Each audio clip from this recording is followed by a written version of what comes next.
सिर्फ झारखंड के गांव गांव तक नहीं पहुंचा है, ये आंदोलन प्रवासियों के दिल्ली मुंबई के गलियों तक पहुंचा है, उनके ऑटो के ड्राइविंग सीट पर पहुंचा है, उनके रिक्शे की ड्राइविंग सीट पर पहुंचा है, उसके उनका ठेला पर पहुंचा है, उनके जो छोला और हमारे गांव भर के लोग जाकर के जो मजदूरी करते हैं, ये आंदोलन वहां तक पहुंचता है। इसलिए मैं ये कहना चाहता हूं कि ये आंदोलन जिन बिंदुओं पर शुरुआत हुई थी कि झारखंड की हमारे जो क्षेत्रीय जनजातीय भाषा है उसको यहाँ के नौकरी में प्राथमिकता मिले, यहाँ के नियोजन में उसको प्राथमिकता मिले। दूसरा सवाल हमारा रहा है कि खतियान आधारित स्थानीय नीति लागू हो। तीसरा सवाल हमारा ये रहा है कि 60-40 की नियोजन नीति नहीं चलेगी। चौथा सवाल हम लोगों ने हमेशा उठाया कि इस राज्य के भीतर विस्थापन बहुत बड़े स्तर पर हुआ है और पुनर्वास की कोई योजना नहीं तैयार हुई, और शायद यही कारण है कि आप गौर करिएगा कि इस बड़ी की धरती पर 1995 के दौर के बाद से कोई ऐसा तीसरा चेहरा आज तक को पद नहीं रख पाया कि ऐसे लोगों को चुनौती पेश करे। कुछ लोगों ने चुनौती पेश करने की कोशिश की थी तो खून की नदियां यहाँ पर बहा दी गई थी। इसलिए मैं ये कहना चाहता हूँ कि इस बड़ी की धरती से नेतृत्व का कौशल निकालना पड़ेगा, इस हजारीबाग की धरती से नेतृत्व का कौशल निकालना पड़ेगा।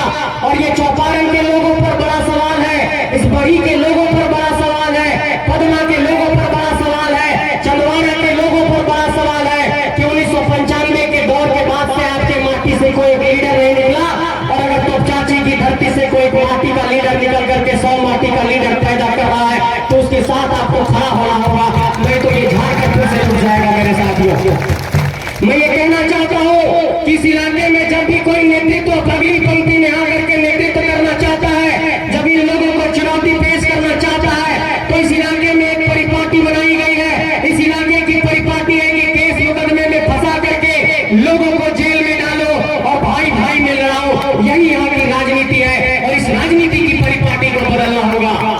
और मैं ये कहना चाहता हूँ कि इस इलाके में लोगों ने, कल मेरे से मीडिया ने पूछा कि इस इलाके को अफीम तस्करी का हब बनाया गया, इस इलाके को शराब तस्करी का हब बनाया गया, इस इलाके को पशु तस्करी का हब बनाया गया।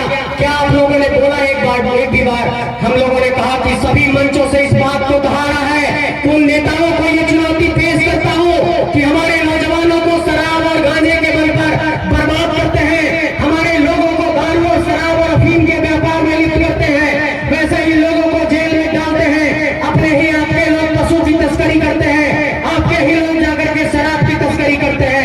और जब कोई इन सवालों पर सवाल उठाता है, मुद्दों पर जाकर के आवाज बुलंद करता है, तो उन लोगों पर केस मुकदमा करने की काम की जाती है। इसलिए मैं ये कहना चाहता हूँ कि आपके जेहन में ये सवाल खड़ा होना चाहिए कि 1995 के दौर के बाद से, राम लखन बाबू के दौर के बाद से इस इलाके से कोई नेता क्यों नहीं निकला। आपके जेहन में ये सवाल खड़ा होना चाहिए कि बक्सर का आदमी बार बार यहाँ सांसद कैसे बनता है। आपके जेहन में ये सवाल खड़ा होना चाहिए कि चतरा का सांसद बिहार की धरती से कैसे बनता है। आपके जेहन में ये सवाल खड़ा होना चाहिए कि पलामू का सांसद बिहार की धरती से क्यों बनता है। आपके जेहन में यह भी सवाल खड़ा होना चाहिए कि धनबाद का सांसद यूपी से क्यों बनता है।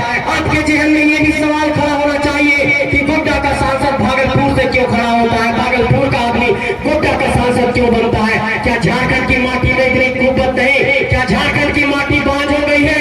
क्या हमें अपने माटी से लीडर नहीं निकाल सकते हैं? इस बिंदु पर आप लोगों को सोचना होगा। मैं ये भी कहना चाहता हूँ आप सबसे कि देखिए, झारखंड के भीतर हम लोगों ने बार बार ये कहा कि 4345 पंचायतों के भीतर एक विचारधारा को हम लोगों ने पहुंचाने का काम किया, और इस विचारधारा के नायक टाइगर जयराम महतो जी ने लगातार दिन रात को एक करके यहाँ पर सभाओं को संबोधित करते हुए झारखंड में एक जन जागरण किया है।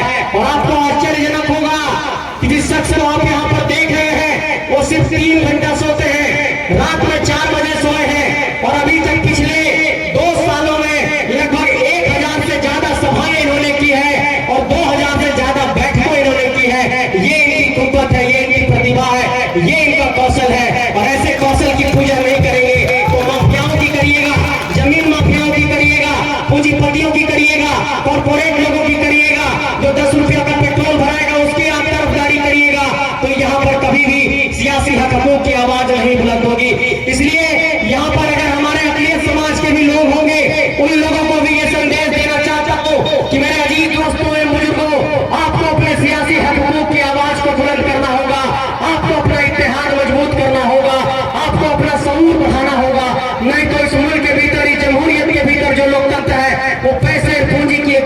पार्टी बन गई है और ऐसे लोगों को टक्कर देने के लिए सिर्फ विचारों के बल पर ही हम लोग इन लोगों को हरा सकते हैं।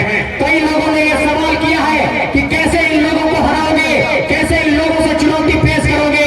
मैं आप लोगों से पूछना चाहता हूं कि क्या किसी को 1 रुपए का पेट्रोल और डीजल दिया गया है? क्या किसी को 10 रुपया दिया गया है? नहीं दिया गया है। मीडिया के साथियों देख लीजिए। इसलिए मैं ये कहना चाहता हूं कि एक वैचारिक ताकत है जिसके बल पर झारखंड के भीतर इतनी बड़ी बड़ी सभाएं हो रही है और लोगों ने ये कहा कि बाबू तुम लोग बराबर बात करते हो कि झारखंड की भाषा, झारखंड की खतियान, इन सारे विषयों पर कैसे तुम लोग यहाँ पर एक नीति नियम बनाने के लिए क्या तुम्हारे पास एक तरीके से आइडिया है, क्या तुम्हारे पास रोड मैप है? हम लोगों ने कहा है कि हम लोगों ने सभी राज्यों के स्थानीय नीति का अध्ययन किया, हम लोगों ने सभी राज्यों के नियोजन नीति का अध्ययन किया है और इस बात की वकालत करने में कोई गड़बड़ी नहीं है कि अगर बिहार बिहारियों के लिए है, अगर महाराष्ट्र मराठियों के लिए है, अगर बंगाल बंगालियों के लिए है, पंजाब पंजाबियों के लिए है, तो ये झारखंड झारखंडियों के लिए होना चाहिए। और कई लोगों ने ये कहा कि तुम लोग नफरत फैलाते हो, उन लोगों को ये जवाब पेश करना चाहता हूं कि राष्ट्रीय एकता में हम विश्वास रखते हैं, इसीलिए इस तिरंगे से प्यार है, लेकिन इस पीले रंग से, इस हरे रंग से, इस झारखंड की हरियाली से भी उतना मोहब्बत है, इसलिए अपने हक के लिए लड़ रहे हैं। इसलिए झारखंड का एक एक नौजवान गलियों में जाकर के इस आंदोलन को एक मुकाम तक पहुंचाने का काम कर रहा है। इसलिए एक बात ये कहना चाहता हूं कि अगर इस आंदोलन को हम लोगों ने मिलकर के मुकाम नहीं दिया, इस आंदोलन को अगर हम लोगों ने मुकम्मल नहीं किया, इस लड़ाई को अगर हम लोग अगली पंक्ति में नहीं ले गए, तो आने वाले दशकों में ये झारखंड पुनः बर्बाद हो जाएगा। सामने आप देखिए, यहाँ पर टोल प्लाजा के हमारे कर्मी हैं, उनके साथ शोषण होता है, रियादा के कर्मी हैं, उनके साथ शोषण होता है, एनएच का आज तक यहाँ पर रोड नहीं बन पाया।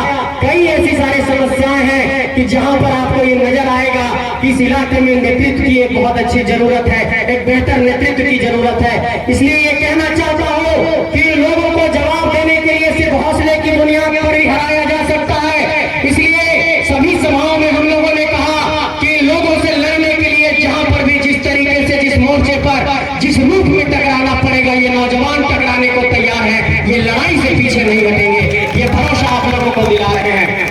और एक सवाल और हम लोगों से किया जाता है कि क्या तुम लोगों के पास पैसे की ताकत है, पूंजी की ताकत है? पैसे और पूंजी की राजनीति के इस दौर में तुम लोग कैसे अपना संगठन खड़ा करोगे?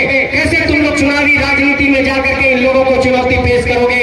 मैं ये कहना चाहता हूँ कि जहाँ भी सभाएं हुई, चतरा में सभा हुई तो हमारे कई साथियों पर एफआईआर दर्ज किया गया, डुमरी में सभा हुई तो कई साथियों पर एफआईआर दर्ज किया गया और हमारे केंद्रीय अध्यक्ष पर तो अभी तक लगता है 100 से अधिक एफआईआर दर्ज हो गए होंगे। तो क्या पुलिस के एफआईआर ने आंदोलन को रोक दिया?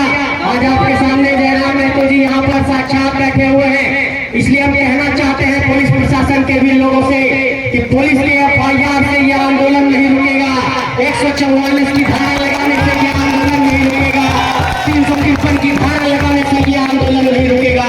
ये आंदोलन गांव गांव में पहुंच गया है, ये एक वैचारिक क्रांति है, ये विचारों की क्रांति है। और जिस धरती ने निर्मल महतो को पैदा किया है, जिस धरती ने शेख भिखारी को पैदा किया है, जिस धरती ने सिद्धू कानू को पैदा किया है, जिस धरती ने बिरसा मुंडा को पैदा किया है, उसी धरती ने टाइगर जयराम महतो को पैदा किया है। तो निश्चित रहिए कि झारखंड में बदलाव होकर रहेगा, झारखंड में क्रांति होकर रहेगी।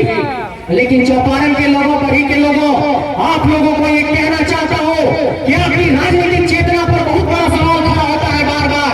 और हम लोगों ने जब भी इस आंदोलन के दौरान परिचर्चा की, आज से लगभग 1-1.5 साल पहले जब मेरी बात हुई जयराम जी से, उन्होंने कहा कि संजय दा एक सभा उधर बड़ी तरफ होना चाहिए, हम लोग थोड़ा तैयारी कर रहे हैं और उसके बाद सभा करेंगे।